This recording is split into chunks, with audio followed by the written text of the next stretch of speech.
he's like, what? Are you serious?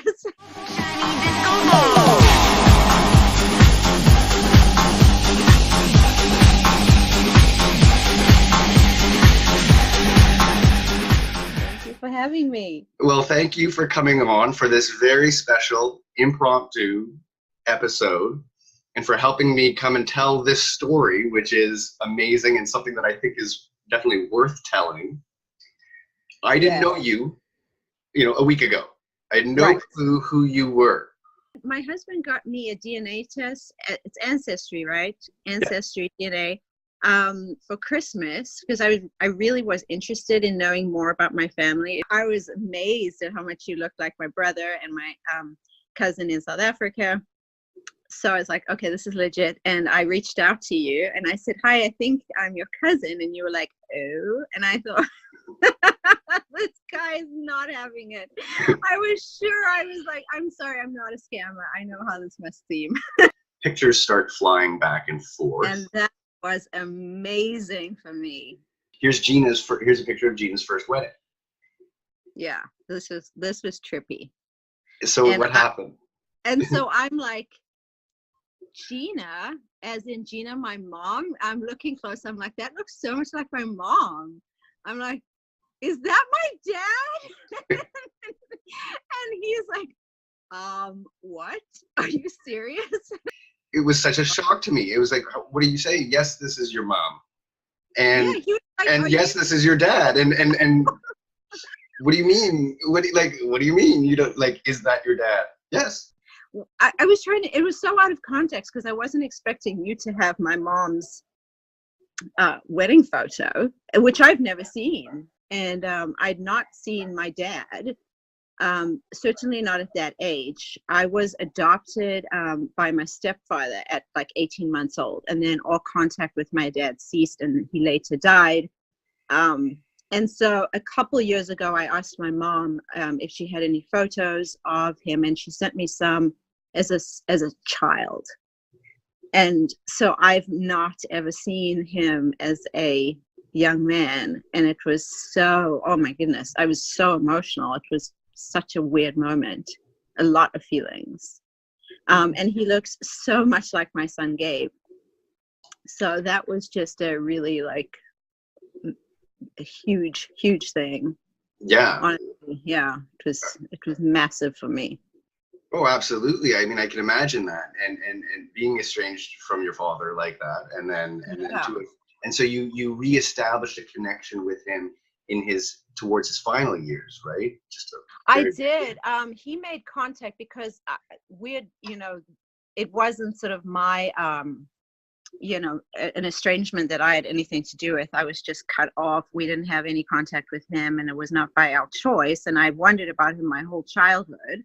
Mm-hmm. And it was just a really kind of touchy subject and what have you. So I didn't pursue it. And then as a young woman, I started to sort of, I think I asked my grandmother, who I'd stayed in contact with, and he wrote me a letter, and we started to have this correspondence. And it was great. I really enjoyed it. I was really getting to, enjoy the idea of getting to know him. But it was shortly after that he died suddenly. So I really didn't get to put any pieces together. It was sad. Yeah, I mean, and this is the part of the story that I just found that made this again just so incredibly compelling and worth talking about. There's two subjects here that are very sort of taboo and difficult and rarely discussed in our society. One which is that it is estrangement from a parent. So many people experience that throughout their lives, and what I've noticed, what I've observed of that is, regardless of whether they were raised by loving, wonderful parents, who or were adopted, or whatever the case might be, right, there always remains this longing, this empty feeling, this sense of questioning of who they are, and where they come from, and it's something that's people very much struggle with. And I think the other side of of this story, which if you're comfortable talking a bit about, is that separation. Like, you know, what is that like when your mother does that, you know, separates you from your father like that, and what's it like? And maybe if we can't even talk a bit about who that stepfather and replacement father was and what that was like. Well, that's interesting. You should ask.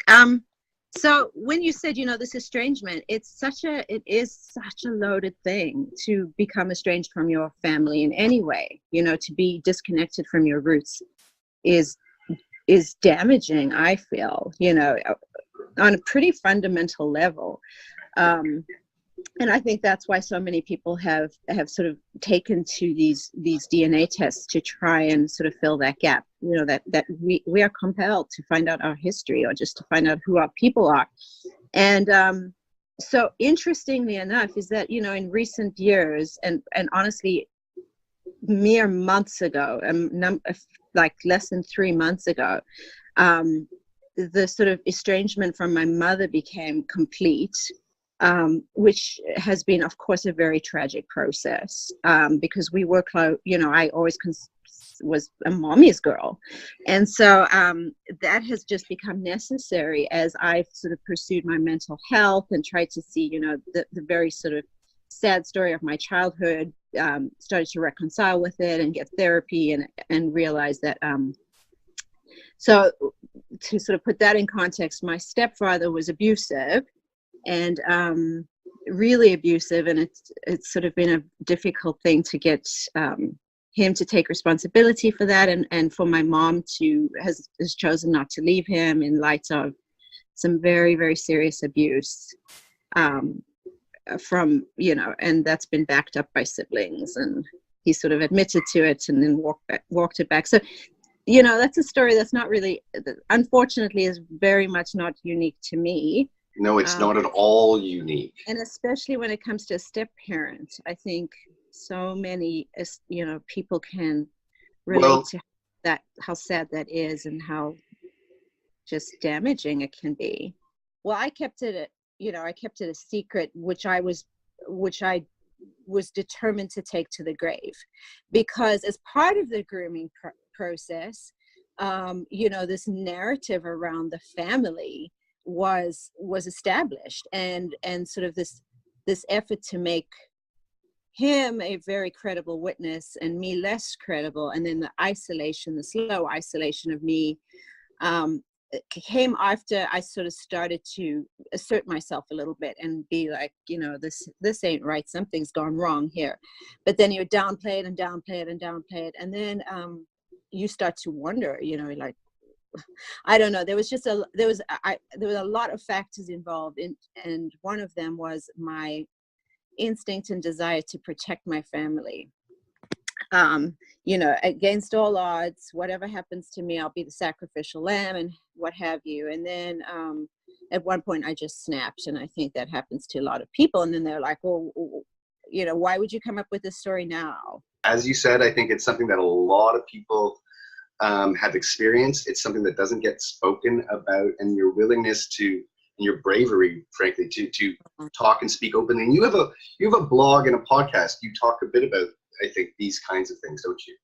I do. I have a podcast called Mental Notes from My Minivan, and I talk a lot about this journey that I've been on, recovering kind of from my childhood abuse, and how that's been a really good and fascinating adventure, and you can really overcome all sorts of things that you think are going to be with you forever, with the right kind of help and persistence and hope. And so, yeah, if you've got a story, share that. And I'm also, my blog is Momedy Sketch. Awesome. Thank you so much. Thank you. Shiny disco ball.